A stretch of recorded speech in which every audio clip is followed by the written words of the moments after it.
Like I usually. All right. Which bottle are we going for now? So this would be the Tenuta di Trecciano.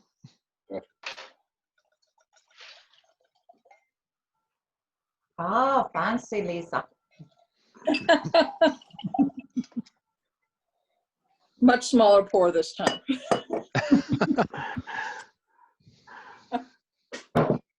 All right.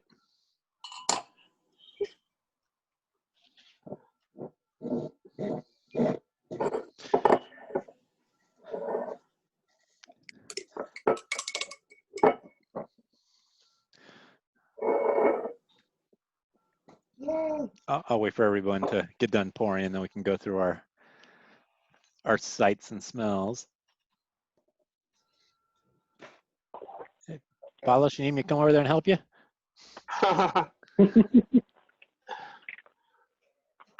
It's really low.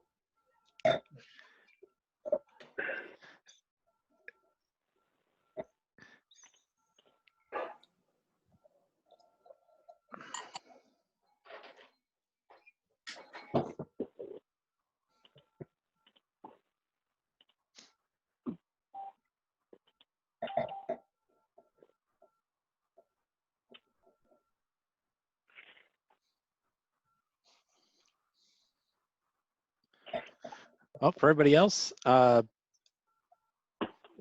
kind of colors are we looking at here?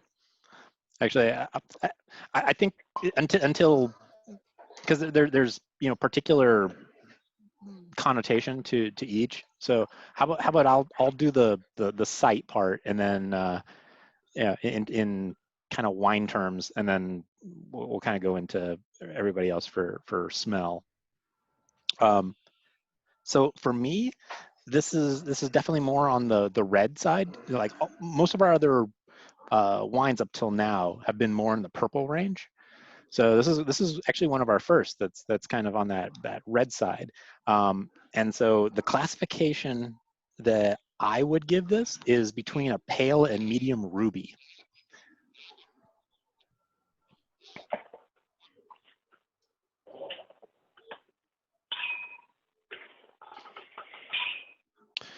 All right, so let's give this thing our little swirl, swirl, swirl.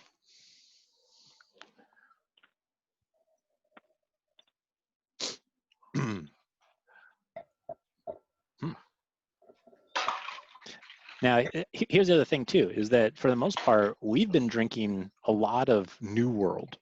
And so how everyone is, there's like a little bit of citrus, but we're in the old world, remember that your fruit is much less of the like main notes comparatively to a lot of your kind of like earth, leather, stone, those are going to be more towards, towards the front comparatively.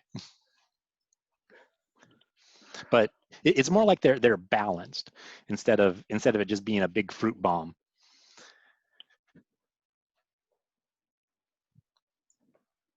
So what's everyone smelling on this?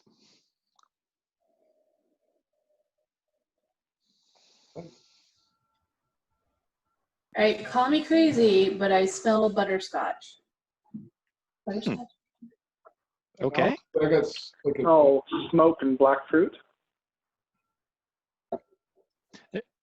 when I think of the sweet notes that I pull off the top of a smelling of bourbon, sometimes that's what I first got, like a malty sweetness almost, which is kind of surprising. Okay. Yeah. Plum. I don't particularly like this Chianti. I was going to go with So Chianti, and it's pretty much all of your Sangiovese from Italy is going to have one main kind of note that if you were blind tasting and you all of a sudden both smell and taste either like Bing or dried cherries is going to be kind of like the signature of an Italian Sangiovese. Don't smell it. Now this one has a lot of like barrel aging to it, and so I'm also smelling a lot of like chocolate and pepper. But so let's give this thing a taste and see what we've got.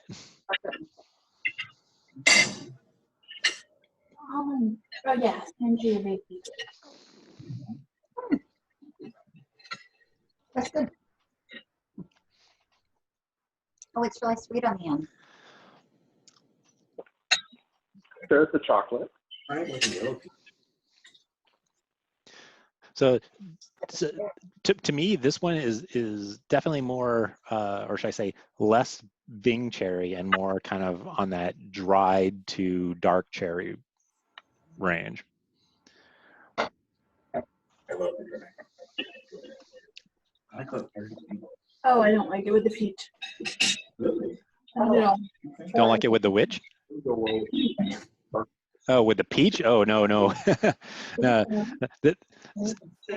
And here's why, you see Chianti, well, I mean, one, it being Italian, with Italian food, but Chianti pairs especially well with tomato-based products.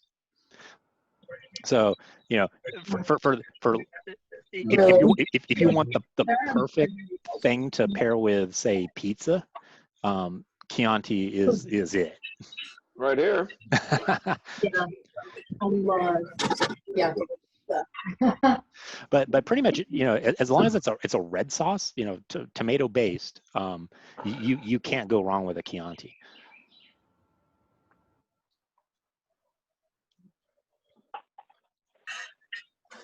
Did you say the Prosecco also had a taste of basil?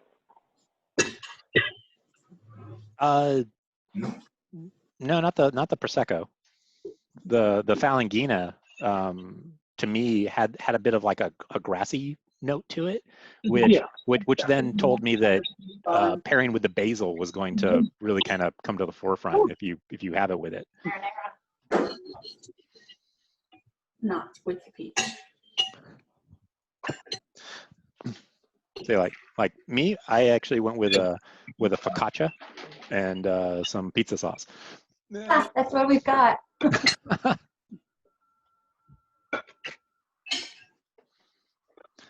So we'll give it our sip, chew, sip. Right. We went to her wedding. I know. This is what is all over our building.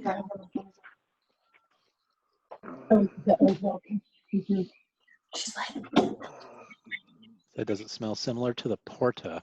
Oh, it's not. I was like, it was fine. It was held up by Yeah, walls. Hmm. Oh yeah. Mm. I actually spent all day on these ragu because I make this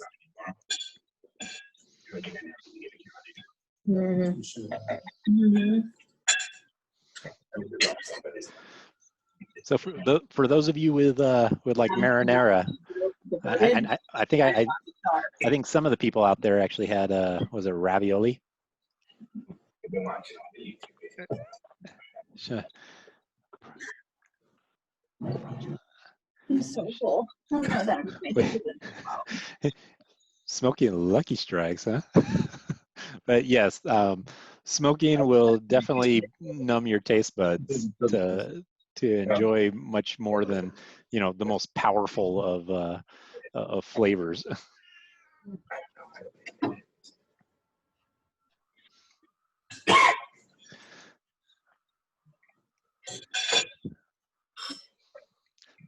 So is this kind of, would you say like the be all end all of Chiantis, or like if I was to go buy a bottle, what would I look for to get something different? Or? I mean, no, I mean most Chianti is kind of similar. There's like the village type, which comes in that weird little, like fat butt in the grass skirt. Yeah. And then you can make a candle holder out of it when you're done. This can turn into. So you would say just find a Chianti and then pick one to label, more or less? Say that again?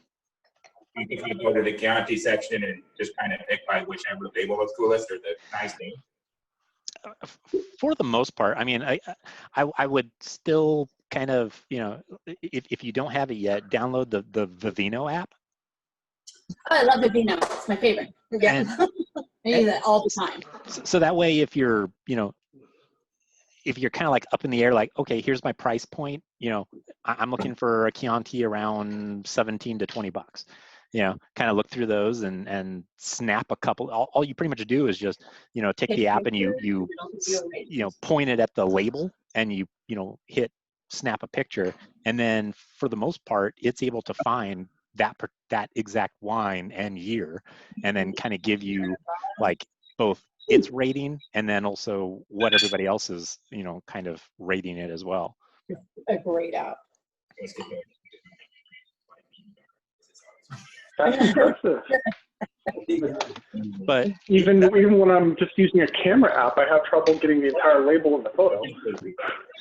you really don't need the entire thing. Actually, the only one that it freaked out on was or so far that I've found it freak out on is the Falangina, because it's just a messy label. What? Yeah. Oh, he's gonna go get the bottle again just to see. Weird. Yeah, for me, it did not like that label at all, and I had to pretty much just type in the winery and you know, the wine. I would expect it to have trouble with the Terra Alta from last session. Like, it's just a gigantic D that looks like it's been peeled off. No, it liked that one just fine.